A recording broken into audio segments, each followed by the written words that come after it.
Today we are taking up three different issues.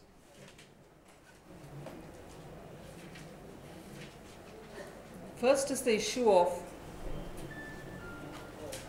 Jammu and Kashmir, asking several questions out of the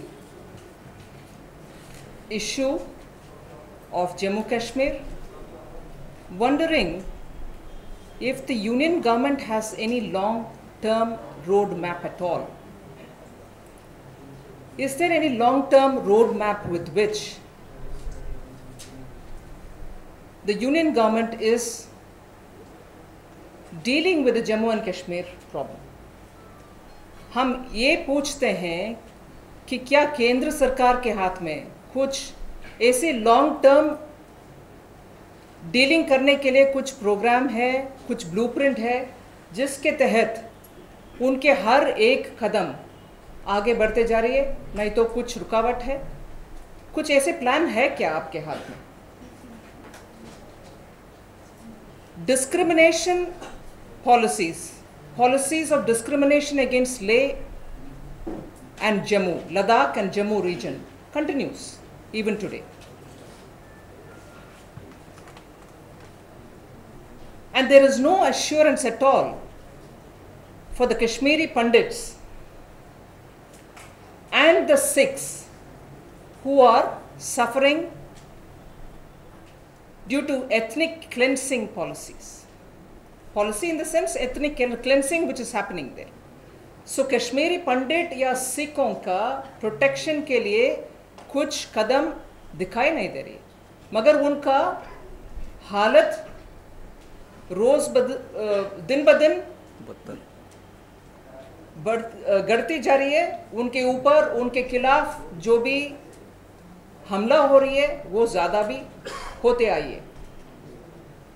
सभी measures जो केंद्र सरकार उठा रही है कश्मीर के ऊपर, हमें लगता है कि बहुत ही एड हॉक है. All the measures which are being taken by the union government appear to us as being absolutely ad hoc. Therefore, we feel, is there a long-term plan to deal comprehensively with Jammu and Kashmir? Sorry? Huh? हाँ, we are giving a statement. Statement है English और हिंदी में. The Prime Minister some time ago had formed 5 working groups. Just for our benefit, for a better comprehension of the situation and the statement that we are making, I'll just name the groups. The Prime Minister had formed 5 working groups. 5 ऐसे groups को, गठ बोलते हैं, groups को prime minister ने form किए हैं. एक था गुड गवर्नेंस के ऊपर, दूसरा था इकोनॉमिक डेवलपमेंट के ऊपर. ये गुड गवर्नेंस वाला है, एनसी सक्सेना जी के नेतृत्व में चला. गुड गवर्नेंस एनसी सक्सेना के नाम पे, और इकोनॉमिक डेवलपमेंट वाला श्री सी रंगराजन जी के नेतृत्व में. तीसरी थी relations across the line of control, LOC की उस पार की, which was headed by M.K. Rasgotra. Then there was one on the confidence building measures. इस ग्रुप, the 4th group, इस ग्रुप के चीफ थे मोहम्मद हमीद अंसारी.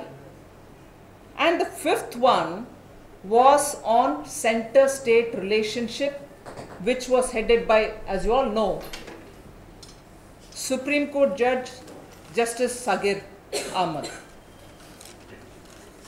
इसमें इधर हम जस्टिस सागिर अहमद जी की रिपोर्ट के ऊपर एक हमारे ओपिनियन रख रहे हैं कि दैट वाज कंप्लीटली अनएक्सेप्टेबल. तब अब सबको भी जानकारी मिला कि जस्टिस जी ने एक मीटिंग भी, शायद एक ही बार बैठक हुई उस ग्रुप का, और उससे जो भी रिपोर्ट आया that was not acceptable at all. So hardly met, the group hardly met, but they came out with report. हम सबको मालूम है कि home minister Shri P Chidambaram ji ने पिछले 1 साल से क्वाइट डायलॉग एक प्रोसेस जारी रख रहे हैं, क्वाइट डायलॉग, जिसके ऊपर उनकी उम्मीद बहुत ही था. He was hoping, and he still, I suppose, is expecting and awaiting positive response through that quiet dialogue. ठीक है, हम इस साल 2010 में जितने भी इंसिडेंट्स हुआ जम्मू एंड कश्मीर में, उसके बाद union government multi party all party meeting के बाद में इंटरलॉक्यूटर्स को सेलेक्ट किए और उनको कश्मीर तक भेजे गए. हमें लगता है ये quite dialogue has now been substituted by sound bite unilateralism.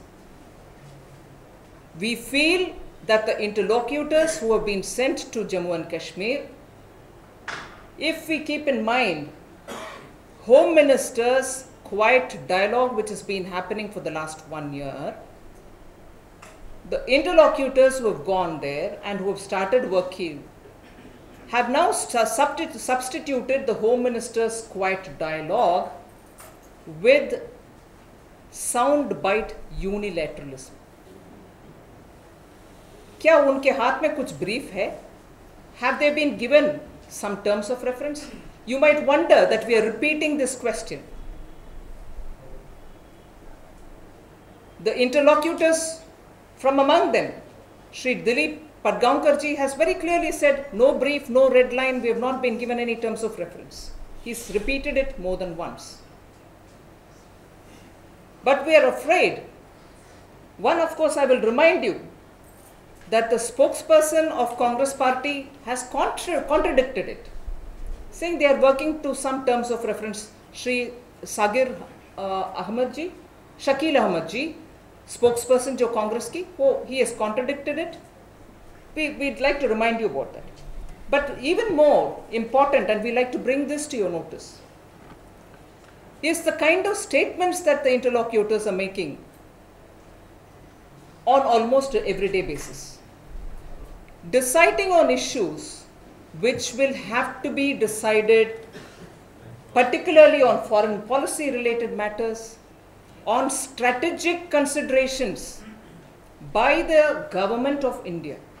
Government of India has to take a call on what kind of foreign policy framework we will have based on the strategic requirements of the day or a blueprint.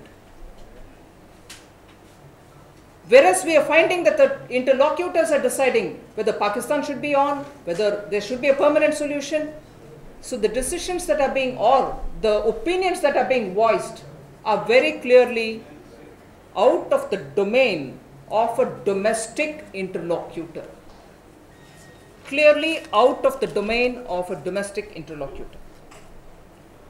To add to this, today the other member of the interlocutors who have gone, Ms. Radha Kumar, has gone to the extent of suggesting that she would suggest, and I would probably even quote, the quotation is given there to you all in the press release, that she would go to the extent of, when I say go to the extent, I am not quoting her, I will quote the words, exact line. No. She said that she would suggest amending the constitution in order that the spirit of Azadi, something to that effect, you can see the press release to get the quotation, spirit of Azadi is brought into the Constitution of India. We would like to remind that the Constitution is not a charter where you can bring in such kind of Azadi related matters and make it a statement or a tool for bringing in Azadi related matters. Constitution of India can never be allowed to become a charter for incorporating the sentiment of Azadi. It appears that the interlocutors are providing and self-determining the terms of reference for themselves.